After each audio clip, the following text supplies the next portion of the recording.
ቁራን ሐሙሽተን ጥቅምቲ አባ ቦላ ወይ ድማ አቢብ ዝተባሃለ ጻድቅ ወይ ሰማዕቲ ዕለቱ ዕረፍት እዩ።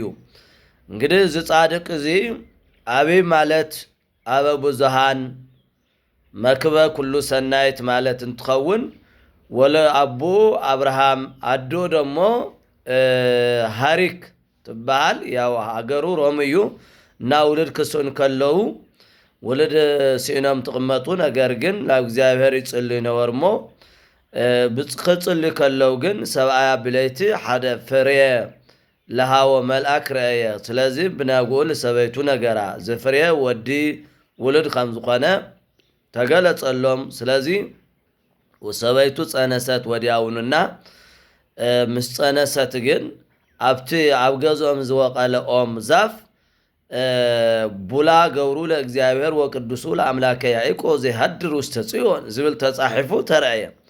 እንግዲህ ቡላ ልብል ወዲ ከም ዝወልዱ እዩ ዝነግሮም ዘሎ። ስለዚህ ምስ ተወለደ ቡላ በልዎ። ካብኡ ደሞ ሓደ ሰለባስትሪዮስ ዝተባሃለ ኣብ ሃይማኖት ኣብ ዘሎ ሊቀ ጳጳስ ካብሮም ተሰዲዱ ያው ድንግል ማርያም ክድ ዓደ አብርሃም ክድ በለቶ አብርሃም ዝተባሃለ ጻድቅ ረኪብኻ ወዶ ጥምቀሉ በለቶሞ ተወደት መቆ ድሕሪ ተጠመቀ ድሕሪ ደሞ ሰም ደሞ ጳጳስ ደሞ ቡላ ኢሉ ሰማዮ እና ብዙሕ መከራ በጽሕዎ። በተለይ መኮንን ለጣዖት ለዜዎስ ለአርሜዲስ ስገዱ ክብል ከሎ ለአርሜዳሚስ ስገዱ ክብል ከሎ አይሰግዲ አታ ጣዖታት ካርኩሳት ክብል ከሎ ነገር ግን ዓጽምቱ ኩሉ ጎፈ ቆዳ ጎፊፎም መከራን ከሳቂዋ አዘዘ። ነገር ግን ቅዱስ ሚካኤል መጺኡ ብዘይ ጉድአት አድሐኖ ይብል። እንደገና 18 ሚያዝያ ብሰይፊ ቆሪጾም ክሳዱ ሰቆረጽዎ ይብልሞ። ነገር ግን ቅዱስ ሚካኤል እንደገና አልዕሎ አድሐኖ። ሳልሳይ ናይ ክርስቶስ ስቅላት እናዘከሩ ካብ ላዕሊ ካብ ዕንጨይቲ ልታሕቲ ተወርውሮም ቆርቆ ከለው ሰይጣን በርትዕዎም ያው ሞተ ይብልሞ።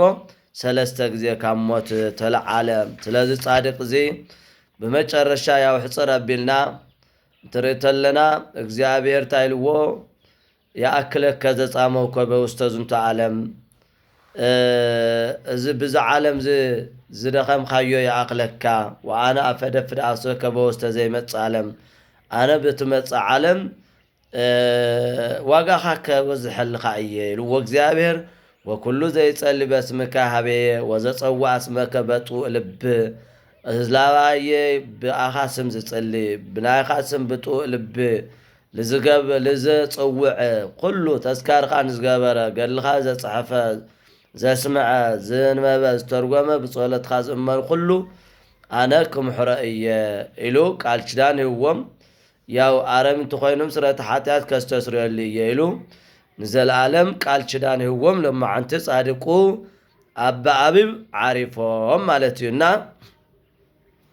ዞም ጻድቅ ናይዞም ጻድቅ አቡነ አቢብ ወይ ድማ ጻድቅ ወሰማዕቲ ዝኾኑ ጻድቅ አና ጻድቅ አቡነ አቢብ በረከት ኣብ ኩላትና ይሕደር አሜን።